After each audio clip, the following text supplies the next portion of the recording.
You, John Fitzgerald Kennedy, do solemnly swear. I, John Fitzgerald Kennedy, do solemnly swear.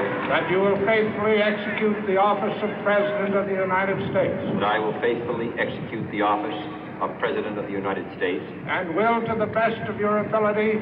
And will, to the best of my ability. Preserve, protect, and defend the Constitution of the United States. Preserve, protect, and defend the Constitution of the United States. So help you God. So help me God.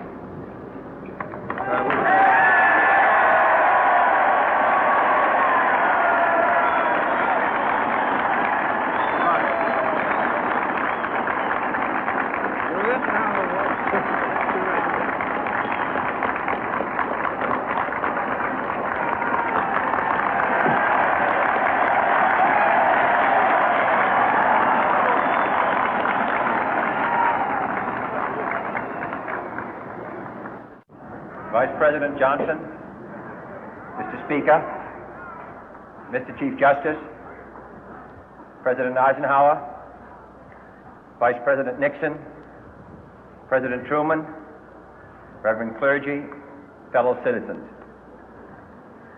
We observe today not a victory of party, but a celebration of freedom, symbolizing an end as well as a beginning, signifying renewal as well as change.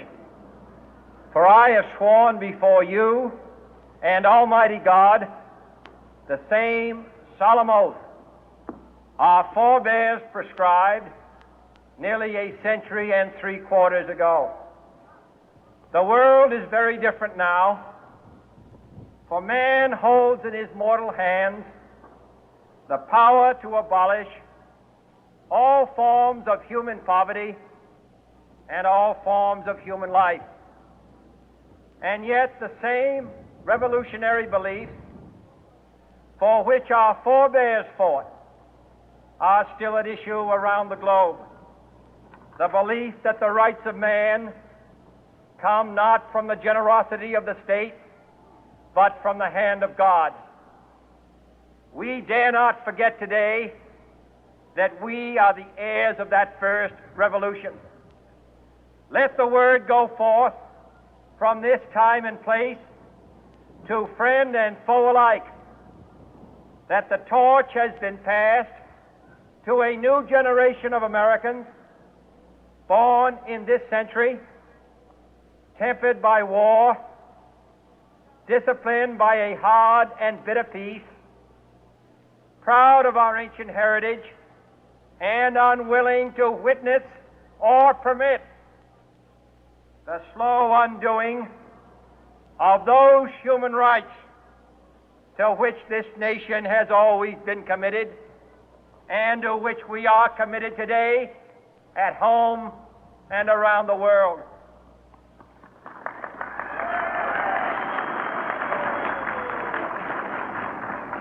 Let every nation know, whether it wishes us well or ill, that we shall pay any price, bear any burden, meet any hardship, support any friend, oppose any foe to assure the survival and the success of liberty.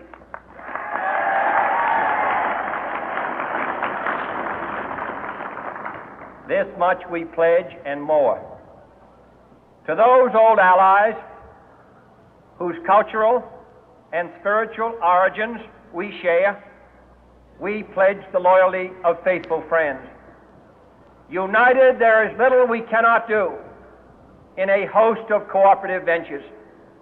Divided, there is little we can do, for we dare not meet a powerful challenge at odds and split asunder.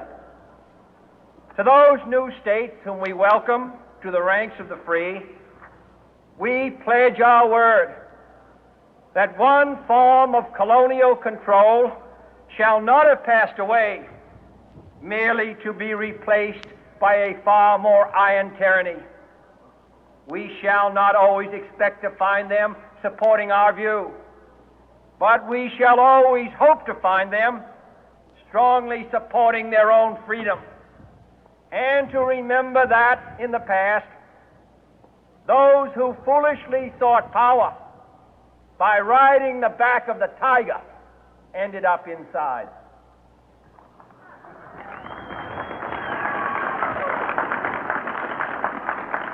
To those people in the huts and villages of half the globe struggling to break the bonds of mass misery, we pledge our best efforts to help them help themselves for whatever period is required, not because the communists may be doing it, not because we seek their votes, but because it is right.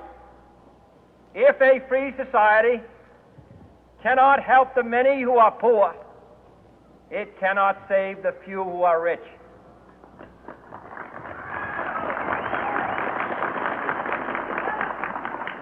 To our sister republics south of our border, we offer a special pledge to convert our good words into good deeds, in a new alliance for progress, to assist free men and free governments in casting off the chains of poverty. But this peaceful revolution of hope cannot become the prey of hostile powers. Let all our neighbors know that we shall join with them to oppose aggression or subversion anywhere in the Americas. And let every other power know that this hemisphere intends to remain the master of its own house.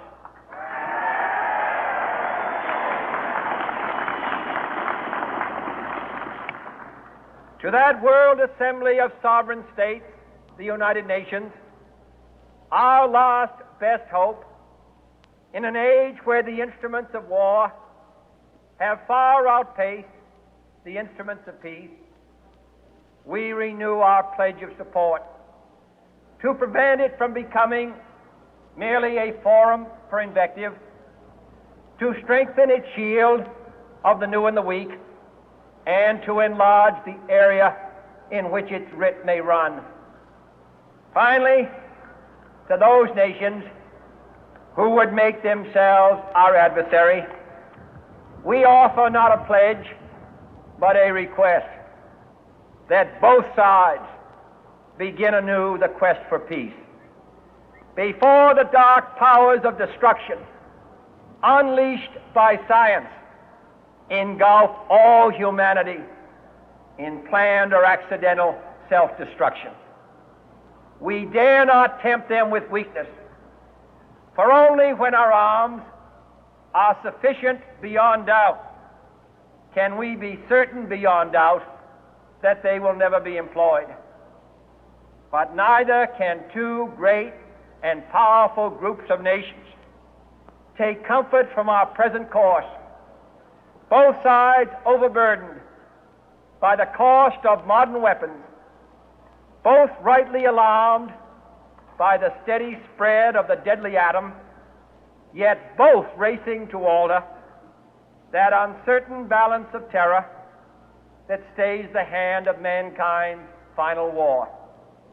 So let us begin anew, remembering on both sides that civility is not a sign of weakness, and sincerity is always subject to proof. Let us never negotiate out of fear, but let us never fear to negotiate.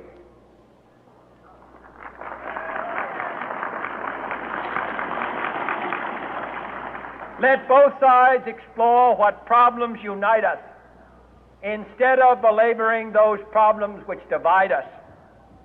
Let both sides, for the first time, formulate serious and precise proposals for the inspection and control of arms, and bring the absolute power to destroy other nations under the absolute control of all nations.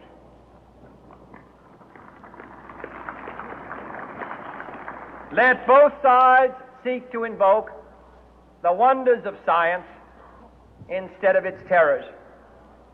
Together let us explore the stars, conquer the deserts, eradicate disease, tap the ocean depth, and encourage the arts and commerce.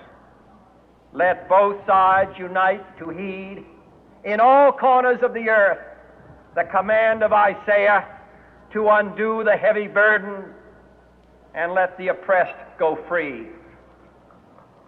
And if a beachhead of cooperation may push back the jungle of suspicion, let both sides join in creating a new endeavor, not a new balance of power, but a new world of law, where the strong are just and the weak secure and the peace preserved.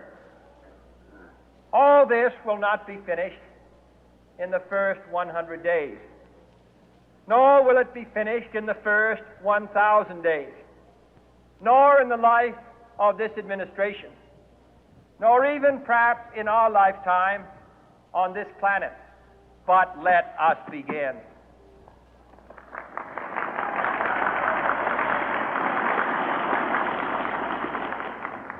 In your hands, my fellow citizens, more than mine, will rest the final success of